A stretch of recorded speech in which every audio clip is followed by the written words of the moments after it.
Last class में अपन ने basically theory पढ़ी, उससे ज्यादा अपन को पढ़ने की जरूरत भी नहीं है।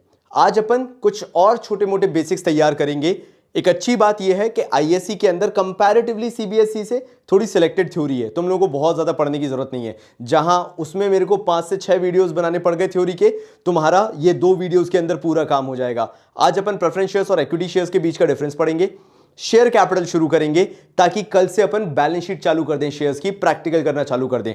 तो आज का टारगेट बाकी बची हुई थ्योरी को निपटाना एंड कल से बैलेंस शीट शुरू करना।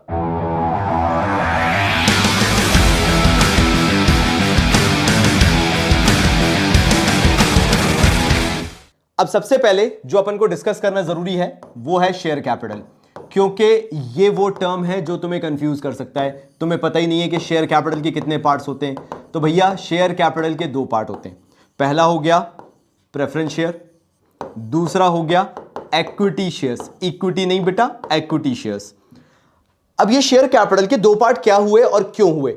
शेयर कैपिटल का मतलब समझो, वो कैपिटल जो बिजनेस में लगाई गई हो, जिसमें सबके हिस्से हो। यहां पे 2, 3, 5 लोग नहीं है, 50 लोग नहीं है, 200 लोग नहीं है, यहां अनलिमिटेड लोग हैं। ये अपन लास्ट क्लास में कर चुके हैं। Whenever we are discussing about public limited company, क्योंकि ये पूरा चैप्टर पब्लिक लिमिटेड कंपनी के आसपास है, अपना दिमाग भी अपन उसी हिसाब से चलाएंगे। तो शेयर कैपिटल के हुए 2 पार्ट, एक हो गया प्रेफरेंस शेयर्स, दूसरा हो गया इक्विटी शेयर्स। अब तुम्हें दोनों के बीच का डिफरेंस पता होना चाहिए, क्योंकि शेयर कैपिटल के पार्ट है वो मैं नेक्स्ट करवाने वाला हूं। लेकिन तुम्हें अभी क्या याद रखना है, कभी भी तुमसे कोई पूछे शेयर कैपिटल के कितने पार्ट्स, तुम बोलोगे 2 पार्ट, क्योंकि जनरल टर्म्स में शेयर कैपिटल को इक्विटी से रिलेट किया जाता है जनरल टर्म्स में। क्योंकि अगर कहीं पे भी प्रेफरेंस शेयर लिखा होगा तो वहां पे प्रेफरेंस वर्ड लगाना मैंडेटरी हो जाता है, लेकिन कहीं पे अगर इक्विटी शेयर्स को मेंशन करना है तो ये इक्विटी टर्म को यूज करना मैंडेटरी नहीं होता है। सो ये चीज क्योंकि तुम्हें पता होनी चाहिए, तो मैंने कहा बता दूं कि कहीं पे अगर नॉर्मली शेयर कैपिटल लिखा दिख जाए तो yes it is basically equity shares. लेकिन अगर सीयूईटी में आ गया, तुम्हारे सेक्शन ए के पार्ट 1 में आ गया कि शेयर कैपिटल के कितने पार्ट हैं, तो पता है 2 पार्ट है। आगे बढ़ते हैं। अब तुमसे पूछा जाएगा प्रेफरेंस और इक्विटी का डिफरेंस बताओ। सीधी बात है, ये है राजा महाराजा, ये है आम जनता। कैसे समझो इस बात को। प्रेफरेंस शेयर्स वो होते हैं जिनके पास कुछ प्रेफरेंशियल राइट्स होते हैं, अधिकार होते हैं, वो अलग से देखे जाते हैं। और इक्विटी शेयर वाले कौन होते हैं, तुम्हारे मेरे जैसी आम जनता जो एक पब्लिक जैसे कंपनी में इन्वेस्ट करती है। तुम कोई भी प्रेफरेंशियल राइट नहीं रखते हो, मैं कोई भी प्रेफरेंशियल राइट नहीं रखते। हमने देखा कंपनी ने प्रोस्पेक्टस निकाला था, बढ़िया किताब छापी थी, हमें कंपनी का पूरा पोर्टफोलियो बहुत स्ट्रांग लगा, बहुत अच्छा लगा, हमने कंपनी में पैसा लगा दिया।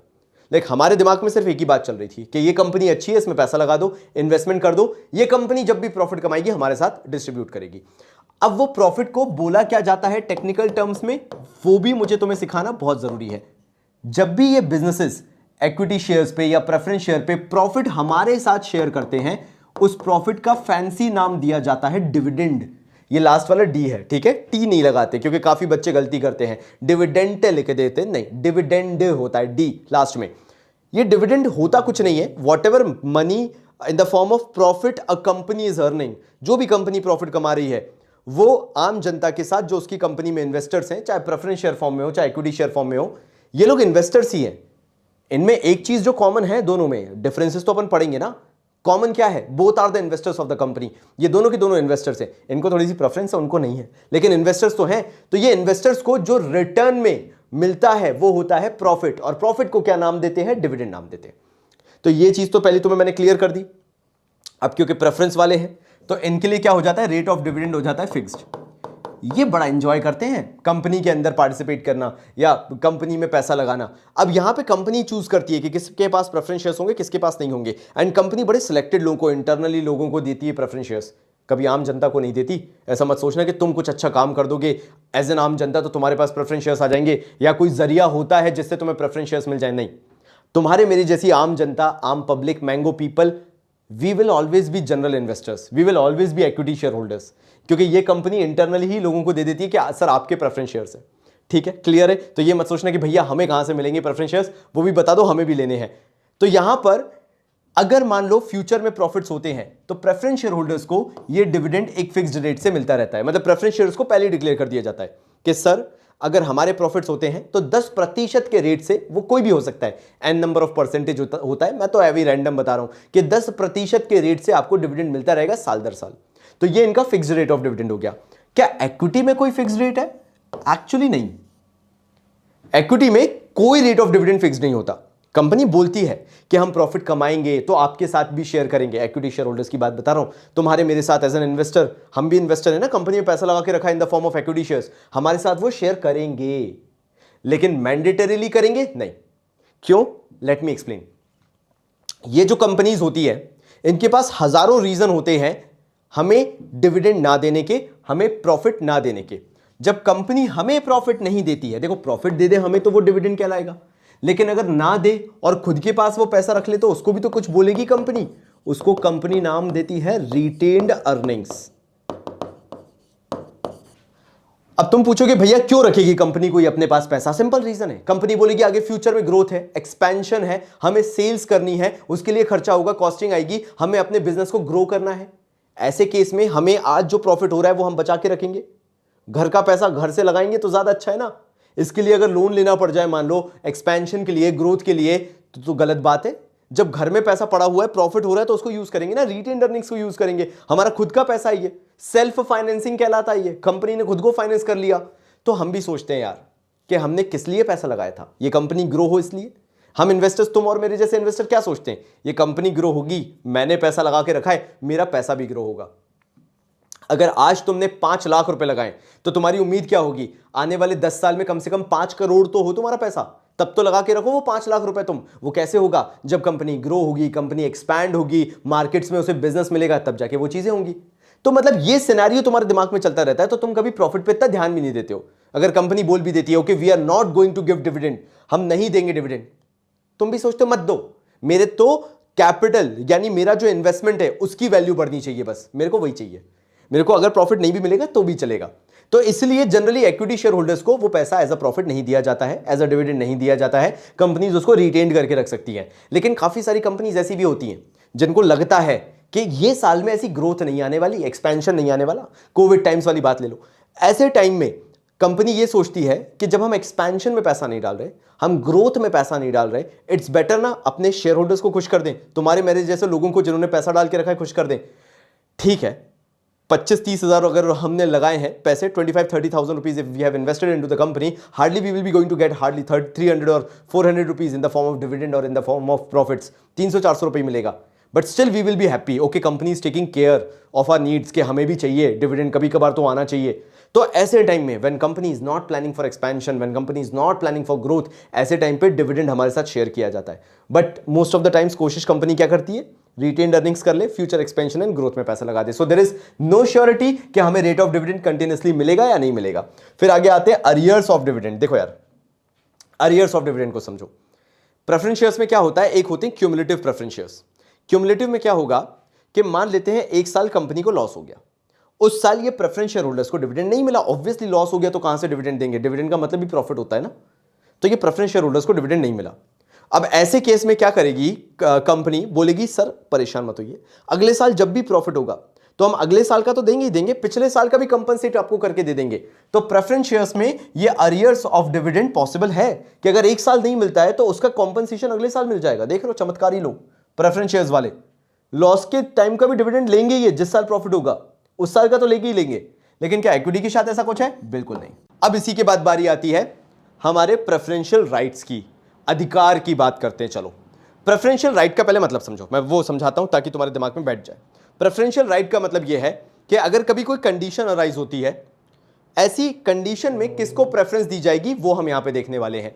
नाउ प्रेफरेंशियल राइट अगर तुम मुझसे पूछो तो दो तरह से होती है, एक तो प्रेफरेंस प्रॉफिट में यानी यही आपके डिविडेंड में हो गया, और दूसरा हो गया कैपिटल में। तो प्रेफरेंशियल राइट किसको मिलता है, मैं तो यहां पे सीधे टिक कर देता हूं, यहां पे हमारे प्रेफरेंस शेयर होल्डर्स को मिलता है, इक्विटी को नहीं मिलता है। बट तुम्हें चाहिए एक्सप्लेनेशन तो मैं तुम्हें एक्सप्लेनेशन देता हूं, मजा आएगा सुनने में। होता क्या है, मान लेते हैं कि कंपनी को हुआ प्रॉफिट, करंट ईयर में कंपनी ने अच्छा खासा प्रॉफिट कमाया, तो सबसे पहले प्रॉफिट किसके साथ बांटा जाएगा, that is what preferential right is about, profit. Preferential right की बात चल रही है यहां पे, किसको मिलेगा पहले। तो ऐसे केस में याद रखना हमेशा प्रेफरेंस शेयर होल्डर्स को पहले प्रॉफिट बांटा जाता है, इक्विटी शेयर्स को उसके बाद अगर बचता है तो दिया जाता है। कम बचेगा तो इक्विटी शेयर होल्डर्स को कम ही मिलेगा, क्योंकि पहले किसका अधिकार है, प्रेफरेंस शेयर्स वालों को, और उनका तो फिक्स्ड है। तो ज्यादा से ज्यादा किस में बढ़ चुका होगा प्रॉफिट, प्रेफरेंस शेयर्स वालों में डिविडेंड बढ़ चुका होगा, प्रॉफिट बढ़ चुका होगा। तो ये प्रेफरेंशियल राइट हो गया इन द फॉर्म ऑफ प्रॉफिट। बात करें कैपिटल की, कैपिटल का मतलब क्या हुआ, मान लो बिजनेस बंद होने वाला है, यानी वाइंडिंग अप ऑफ बिजनेस है। जब भी बिजनेस क्लोज होने वाला होता है तो उसे वाइंडिंग अप ऑफ बिजनेस कहते हैं। तो बिजनेस बंद होते टाइम में आखिर किसका ये प्रेफरेंशियल राइट होगा, किसको प्रायोरिटी दी जाएगी अधिकार के तहत कि उसका पैसा वापस किया जाए जो भी उसने इन्वेस्ट करके रखा है। ऐसे टाइम पे भी प्रेफरेंस शेयर होल्डर्स को सबसे पहले प्रायोरिटी दी जाएगी कि अगर बिजनेस बंद हो रहा है, कल से अगर बिजनेस के ऑपरेशन सीज हो रहे हैं, तो सबसे पहले प्रेफरेंस शेयर होल्डर्स का पैसा लौटाया जाएगा। और उसके बाद अगर बिजनेस में कैपिटल बचती है तो जाके इक्विटी शेयर होल्डर्स को लौटाया जाएगा, वरना इक्विटी शेयर होल्डर्स को पैसा नहीं मिलेगा। बात खत्म। इतनी बुरी हालत होती है भाई साहब इक्विटी शेयर होल्डर्स की। आगे बात करें, चलो अब जो मैं बताने वाला हूं वो तुम में से 99% लोग गलती करके आते हैं, एंड आईएससी के कुछ पेपर्स के अंदर वो पूछा गया है और बच्चों ने गलती की है। एंड मैं डीके गोयल देख चुका हूं, मैं टीएस गिरवाल देख चुका हूं। मुझे आइडिया नहीं है टीएस गिरवाल का तो, बट डीके गोयल में सर्टेनली ये पॉइंट मिसिंग है। मैंने सोचा मैं तुम्हें बता दूंगा, and most of the schools में I think so DK Goyal चलती है। तो मुझे कमेंट में बताना कौन सी चल रही है तुम्हारे स्कूल में। I don't have any idea, but as far as I have seen मैंने डीके गोयल का ज्यादा ट्रेंड देखा है। शुरू करते हैं आगे देखना वोटिंग राइट्स के बारे में। प्रेफरेंस शेयर होल्डर्स को वोटिंग राइट नहीं होता है, इक्विटी शेयर होल्डर्स को बाकायदा वोटिंग राइट होता है। मतलब अगर बारी आती है बोर्ड ऑफ डायरेक्टर्स को चूज करने की या कोई सर्कमस्टांस बन रहा है तो उसमें हमारे इक्विटी शेयर होल्डर्स के पास राइट है कि वो वोट कर सकते हैं, लेकिन प्रेफरेंस शेयर होल्डर्स के पास अधिकार नहीं होता। अब मैं क्या बोल रहा हूं जो मेंशन नहीं है वो ये है कि इक्विटी शेयर होल्डर्स को हर सर्कमस्टांस में वोटिंग करने का अधिकार है, राइट है। प्रेफरेंस शेयर होल्डर्स को मोस्ट ऑफ द प्लेसेस में वोटिंग राइट नहीं है, कॉमन तरीके से वोटिंग राइट नहीं है, लेकिन कुछ सर्कमस्टांसेस में दिया जा सकता है वोटिंग राइट। अगर तुम्हें कहीं पे अलग से इसको मेंशन करना है, do mention it, because CUET में ये तुम्हारे लिए वरदान साबित हो सकता है अगर ऐसा कुछ पूछ लिया जाए तो।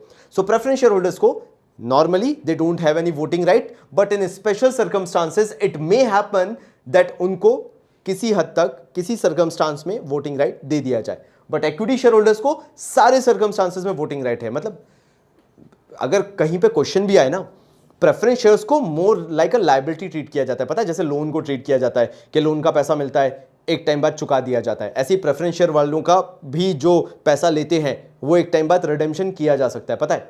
ऐसे ही लोन वालों को रेगुलरली इंटरेस्ट पे करते हैं, तो प्रेफरेंस शेयर होल्डर जो होते हैं ना उनको भी हम रेगुलरली फिक्स्ड रेट पे डिविडेंड पे करते हैं। तुम देख रहे हो more of a similarity like a liability है प्रेफरेंस शेयर्स की। इक्विटी तो ओनरशिप जैसा है, वो टिपिकली ओनरशिप जैसा है, ठीक है। चलो आगे करते हैं। Right to participate in management, यहां पे तो बहुत बड़ा नो है। कोई सर्कमस्टांस ले लो, कुछ भी ले लो, प्रेफरेंस शेयर होल्डर्स को वोटिंग राइट, वो वोटिंग राइट बोल रहा हूं, मैनेजमेंट में पार्टिसिपेट करने का राइट नहीं है तो नहीं है। और हमारे इक्विटी शेयर होल्डर्स को बाकायदा राइट है। तुम जाओ कल से ऑफिस में बैठना चालू कर दो, if you are the owner of the business, तुम्हें वो मैनेजमेंट में पार्टिसिपेट करने का राइट मिलेगा, ये तुम्हारा अधिकार है। तो ये कुछ बेसिक चीजें थी about preference shares and equity shares. अब मैं सोच रहा हूं तुम्हें शेयर कैपिटल जो बताना है वो नेक्स्ट वीडियो से ही मैं चालू करूं, तुम्हें ज्यादा ना खींचूं, तुम्हारे पास शॉर्ट वीडियोस हो, लेकिन उसमें अच्छी बात यह हो कि अपन ने कुछ भी नहीं छोड़ा है। तो नेक्स्ट वीडियो में मैं तुम्हें बेसिक इंट्रो देकर बैलेंस शीट का फॉर्मेट बताऊंगा और फिर अपन एक वीडियो में नोट्स टू अकाउंट्स करेंगे। एक दिन बैलेंस शीट और एक दिन नोट्स टू अकाउंट्स। धन्यवाद।